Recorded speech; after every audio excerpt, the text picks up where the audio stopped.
Hi అండి, welcome to our channel. ఈ వీడియోలో నేను అమరావతి ఔటర్ రింగ్ రోడ్కి సంబంధించిన ఇంపార్టెంట్ అప్డేట్ గురించి చెప్తాను. రీసెంట్గా కేంద్ర ప్రభుత్వం ఈ అమరావతి ఔటర్ రింగ్ రోడ్ ప్రాజెక్టుకు సంబంధించిన గజెట్ నోటిఫికేషన్ని రిలీజ్ చేసింది.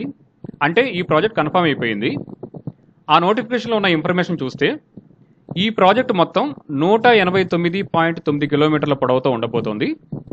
6 లైన్స్ గ్రీన్ఫీల్డ్ హైవేగా ఈ ప్రాజెక్ట్ని కన్స్ట్రక్షన్ చేయబోతున్నారు. సర్వీస్ రోడ్స్ కూడా ఉంటాయి ఈ ప్రాజెక్టులో. మొత్తం 5 జిల్లాల పరిధిలో ఈ ప్రాజెక్ట్ ఉండబోతోంది. అవి ఏంటి అని అంటే గుంటూరు జిల్లా, పల్నాడు జిల్లా, కృష్ణా జిల్లా, ఏలూరు జిల్లా, ఎన్టీఆర్ జిల్లా. ఈ 5 జిల్లాల పరిధిలో ఈ ప్రాజెక్ట్ ఉంటుంది. రీసెంట్గా జాయింట్ కలెక్టర్లను కూడా నియమించారు భూసేకరణకు సంబంధించిన వ్యవహారాలను చూడడం కోసం. మొత్తం 121 గ్రామాల మీదుగా ఈ ఓఆర్ఆర్ ప్రాజెక్ట్ అనేది వెళ్తుంది. 2 కనెక్టింగ్ రోడ్స్ కూడా క్రియేట్ చేస్తారు ఈ ఓఆర్ఆర్ ప్రాజెక్ట్ కోసం. ఫస్ట్ కనెక్టింగ్ రోడ్ వచ్చేసి నేషనల్ హైవే 16 దగ్గర విజయవాడ వెస్ట్ బైపాస్ అనేది బిగిన్ అవుతుంది. అక్కడి నుంచి నందివెలుగు వరకు ఉంటుంది ఈ కనెక్టింగ్ రోడ్డు. అంటే ఇక్కడ వెస్ట్ బైపాస్ బిగిన్ అయ్యే చోటు నుంచి నందివెలుగు దాకా ఈ రోడ్డు అనేది కనెక్ట్ అవుతుంది. ఈ నందివెలుగు దగ్గర నుంచి మనం పొట్టిపాడుని యాక్సెస్ చేసుకోవచ్చు.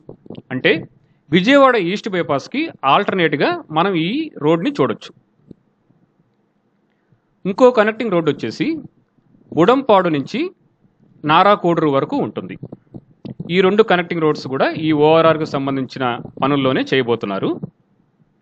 నేను నెక్స్ట్ వీడియోలో ఈ ఓఆర్ఆర్కు సంబంధించిన విలేజెస్ గురించి, ఓఆర్ఆర్కు సంబంధించిన ఇంపార్టెంట్ అప్డేట్స్ గురించి చేస్తాను. Thank you for watching this video.